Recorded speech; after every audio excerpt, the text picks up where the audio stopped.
जी के गोवर्धन में 12 साढ़े 12 बजे मंदिर बंद होते थे। ठाकुर जी तुरंत कुम्मन दास की कुटिया में चले जाते थे और कुम्मन दास जी जो कर रहे होते थे ठाकुर जी उसमें हाथ बटाते थे। एक दिन कुम्मन दास जी अपने खेत में हल चला रहे थे, तो इतने में ही श्याम सुंदर कूदते फांदते उछलते, ए कुंभना देख मैं आ गो। साक्षात भगवान छोटे से लाला बन के आ जाते।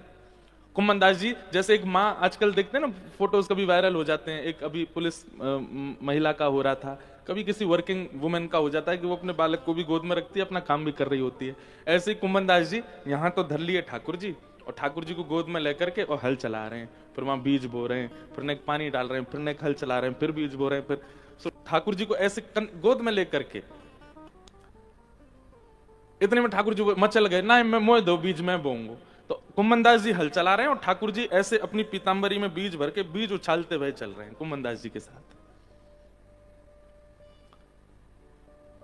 कुम्मन दास जी के बीच बीच में नेत्रों में आंसू आ जाते हैं, अपने सौभाग्य की सराहना करते हैं कि साक्षात भगवान मेरे साथ लीला करते हैं। लेकिन तभी शाम का समय हो गया और मंदिर के घंटे घड़ियाल बजने लगे, ठाकुर जी के उत्थापन दर्शन का समय हो गया। जैसे ही उत्थापन दर्शन का समय हुआ, घंटे घड़ियाल मंदिर में बजने लगे, ठाकुर जी तो सामने खड़े हैं कुम्मन दास जी के। तो ठाकुर जी तो खड़े हैं, कुम्मन दास जी दौड़े, अरे हाथ धोऊं पाम धोऊं, दर्शन को समय है गयो, मैं दौड़ के जाऊंगा ठाकुर जी के दर्शन करूंगा। भगवान बोले, ए कुंभना मैं यहां खड़ा हूं तेरे सामने, मैं यहीं खड़ा हूं, तुम वो यहीं देख ले।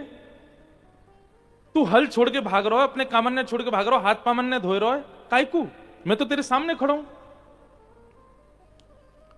कुम्मन दास जी बहुत सुंदर बात कहते हैं, आप यहां मेरे साथ लीला करने के लिए आते हैं, ये आपका प्रेम है, और मैं नित्य आपका दर्शन करने वहां जाता हूं, वो मेरा कर्तव्य है, वो मेरा धर्म है। अगर आप पहले तो नहीं आते थे,